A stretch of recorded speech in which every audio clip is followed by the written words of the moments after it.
Welcome to another episode of Healing Through Love. Each week, we share ideas, experiences, and resources to increase the awareness of domestic and family violence and to empower survivors to grow and thrive. We talk with experts who share their advice, or with people who have experienced abuse, no matter where they are on their journey. This is all about healing through love. And now, here are your hosts, Charlene Lynch and Rose Davidson.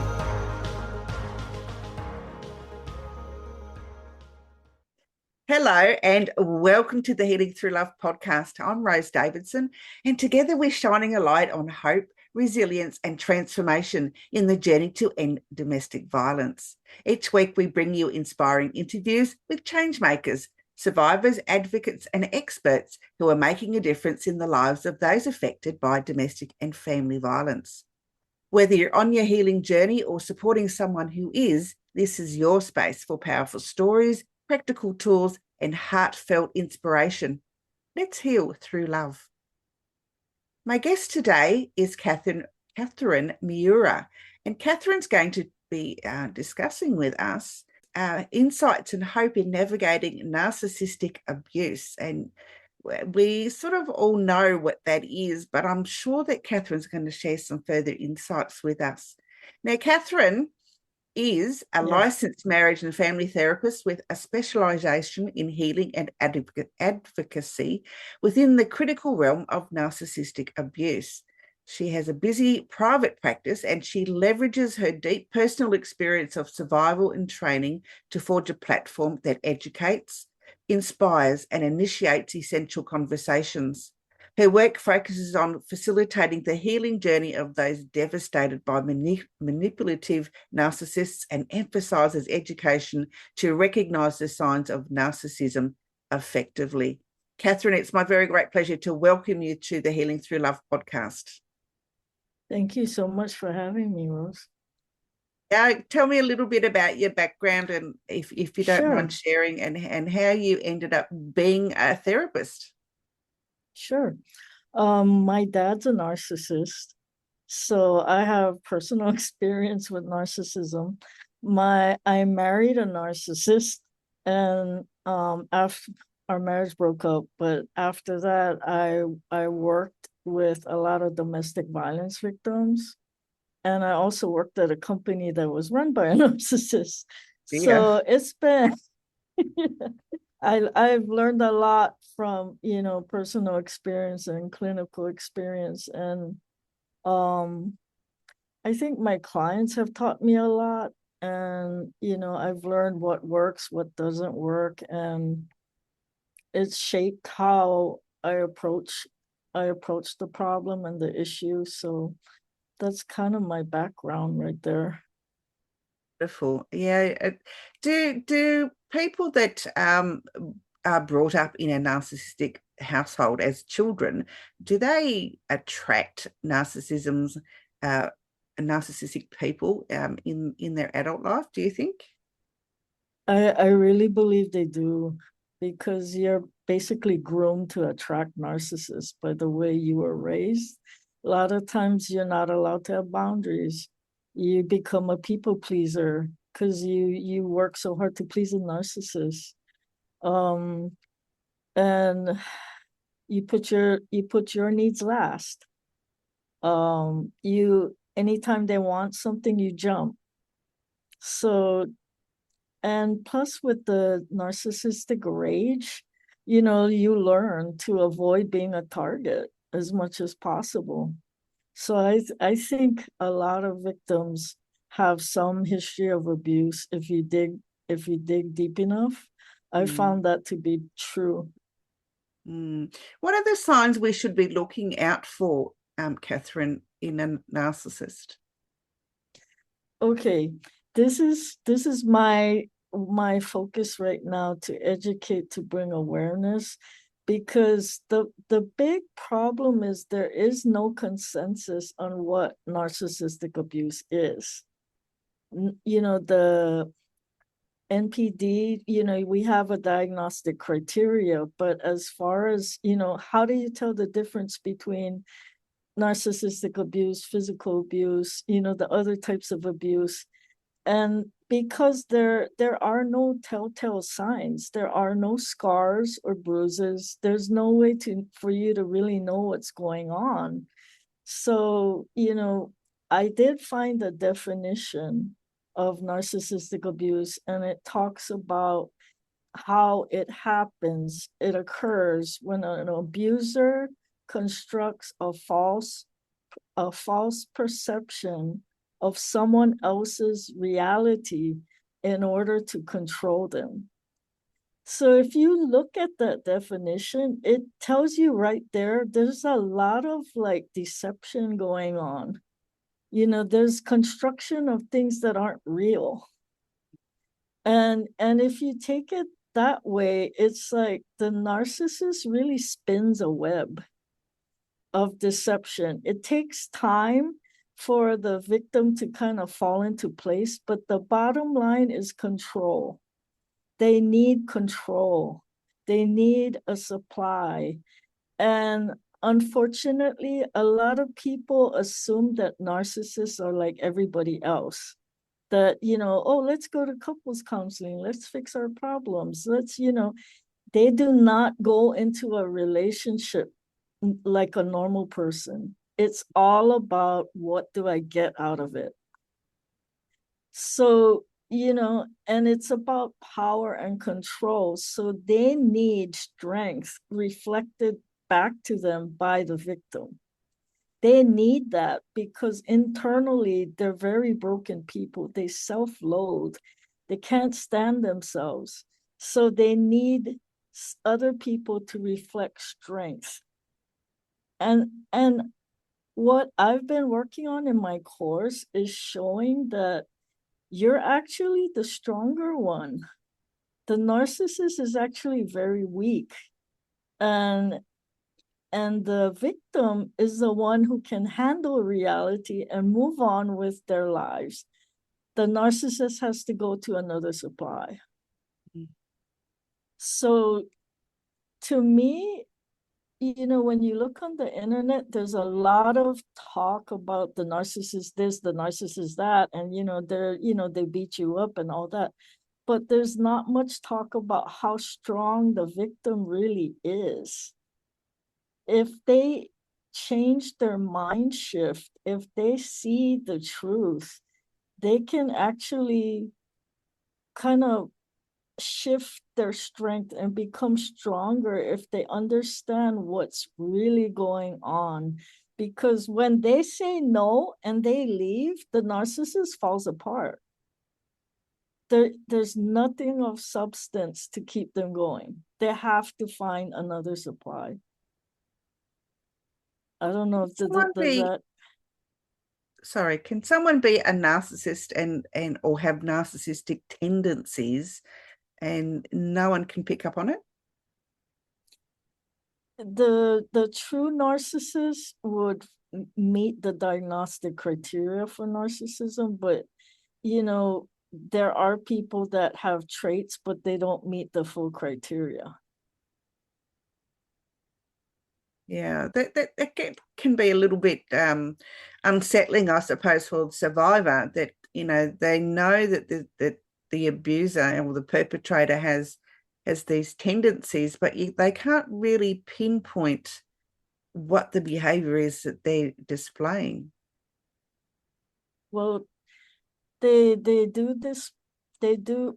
Okay. When I learned that my dad was a narcissist, the next thing that really blew my mind was that I found a declassified document from the CIA on brainwashing.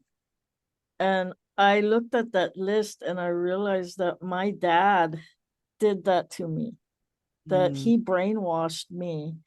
And it's a process, but it's also breaking down the victim's will so that they can control, they can get what they want out of you. One of the things they do is cycling between kindness and cruelty. And victims often get caught up in that because they're working so hard to please the narcissist. But, they might say, okay, that's good, but then, you know, it's like it's not good enough. So the victim ends up trying and trying and trying to make the narcissist happy, but it also has an addictive side to it, because when you cycle between kindness and cruelty, you create intermittent reinforcement, which is addictive. And that in itself makes it hard to break the relationship. It makes it hard to get free of it. So there's certain things, you know, that the narcissist does that keeps the victim trapped and makes it almost impossible to get out. Yeah, I as a child, my father was a narcissist, and he was sexually abusive towards me, and so I ran away when I was 14 because I just couldn't put up with the beatings and then, you know, the kindness, and then the verbal abuse, Yeah. the mental abuse that he, you know, would foster on me all the time. And you know, if I didn't do things, you know, and you're right, if you don't do things to please them, you feel like you're not enough, and you know, you're doing something wrong. And that holds true in a marriage or a relationship, or any of those things. Yeah. I think you know, my current husband has narcissistic tendencies. He's got Alzheimer's now, so he doesn't understand that those tendencies are still there. But you know, I feel like you know, that I've been living with a narcissist for like 35 years. You know, not he doesn't have all of the traits, but he displays some of them. And you know, it took me a number of years to realize that that's the type of behavior I'd been living with, and I wasn't going to put up with it anymore. Good. Unfortunately, I'll still have to look after him until I can find a place to put him into care. But that makes it a bit challenging, because you know, some of the conversations we have get a bit heated now, and you know, they had been calm for a number of years. So yeah, it's challenging on my mental health, but I'm sure that, you know, he's equally challenged in the fact that he's got Alzheimer's now, and he doesn't understand that his behavior is not acceptable. Well, there's things you can do to protect yourself. One of them is, I don't know if you've heard of gray rocking. No, I haven't. No, okay. Gray rocking is when you make yourself less appetizing to the narcissist. So what you do is you avoid eye contact, you show minimal emotion, you act bored, you give short answers. The reason being, they're looking to create drama and distress because they feed off of your pain. So when you make yourself uninteresting to them, they stop, because there's nothing for them to, you know, go after. The other thing you can do is just agree with everything, because that way there's no conflict, right? They can't. That's hard though. That's hard to agree with I him. know. I'm so strong-willed that, you know, I don't agree with stuff that it comes out of his mouth. I know.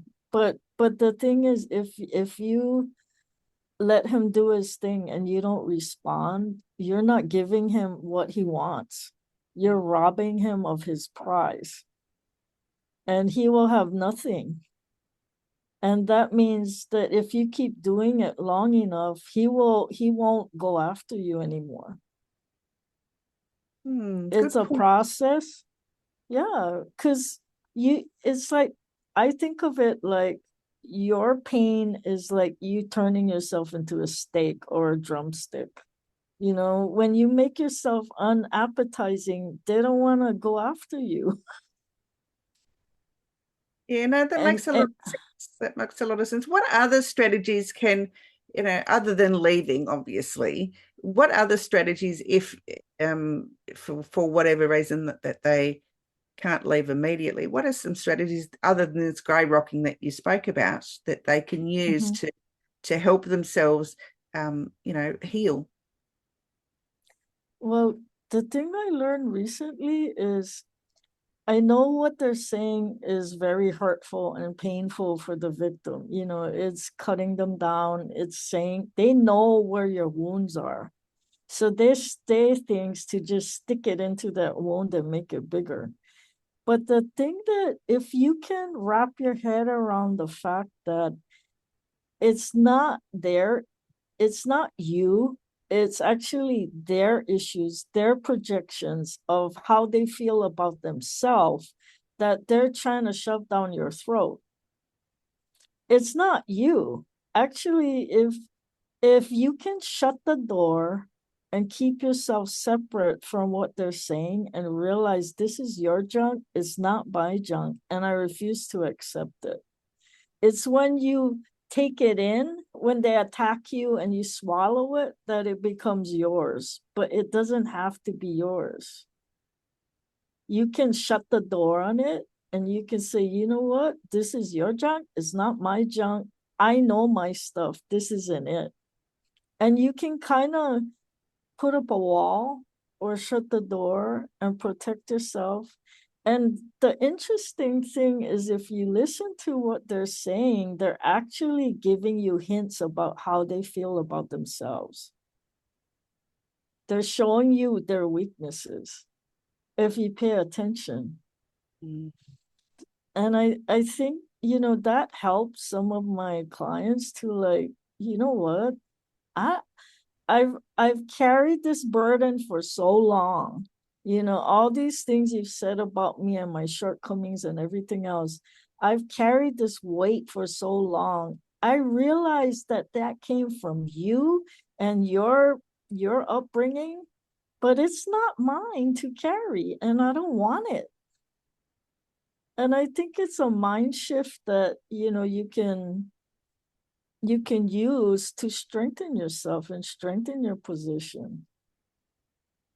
It's hard to find that strength, I think, once, you know, after you've been, you know, put down so often and you know, told you're not enough, and you know, all these other feelings, you know, come creeping in because you just don't feel like you know, even belong. Because I know a lot of narcissists, you know, uh, make their victim, you know, leave their family, leave their friends, so you're isolated, you know, and it's hard to break out of that, that cycle where, you know, when you make that decision to leave.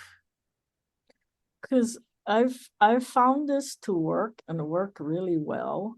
That okay, it's when you are with the narcissist and you decide to surrender yourself to accept what they say about you as the truth in order to survive. Usually it's done to survive. You're like, okay, I surrender, I give up whatever you say. When you do that, you create the trauma bond. The trauma bond is where, you know, you it's like the narcissist and the victim are stuck together. So to break the trauma bond, you have to pull away from this the brainwashing, realize that this is them, not you, and stand up to the lies, because they're lies that were put into your mind. You have to stand up to the lies and choose to protect your inner child, because that's who's getting hurt now. The abuser is gone, but now you're the abuser. You're abusing your inner child, and you have to break the cycle. And you break the cycle by recognizing that this is harmful to me. These are lies. This isn't me. I'm not going to take it anymore. When people do that, there's a switch. It's like the inner child hears this and they kind of perk up. And then it's like the feelings that you feel, the depression, the self-loathing, the anger, it's really your inner child. So when you choose not to beat her up and comfort her or him instead, you start the healing process, because research has shown that healing is impossible without self-compassion. You have to be kinder to yourself. Otherwise, healing's not going to happen. And to me, this is the crux of the situation. You have to stop beating yourself up. Because if you do that, you're doing what he did to you or she did to you.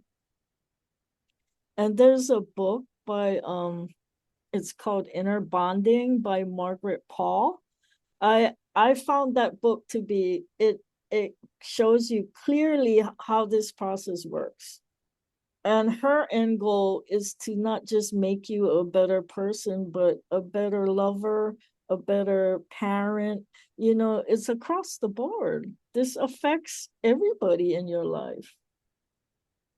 Yeah, and you know, I take on board what you've been saying about your inner child. You know, you have to heal that.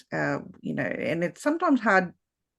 I mean, especially in my case, where you know abuse happened for a period of time. You know, during those critical pre-teen and teen years, where you know you're pretty vulnerable to the things that are being said to you and the brainwashing that's happening. You know, to find the inner child and to heal it. Because when I started believing in the inner child, that's when my inner child spoke up. It was like 2 a.m. She woke me up. She dictated 2 pages of notes, and I read it and my jaw dropped because I knew it wasn't me. It was somebody else. The style, what she said, it was just somebody else. And when I showed my therapist, her jaw dropped to the ground too, because we knew it wasn't me. And at that point, I had to say, you know what?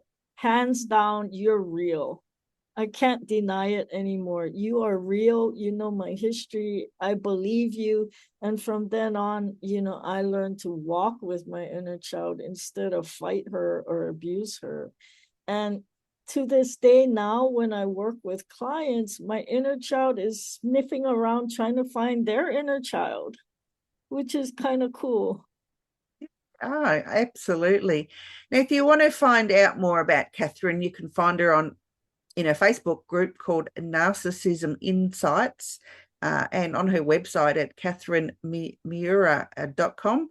And she has she wants to promote her group, Narcissism Insights. What can people find in your group, Katherine?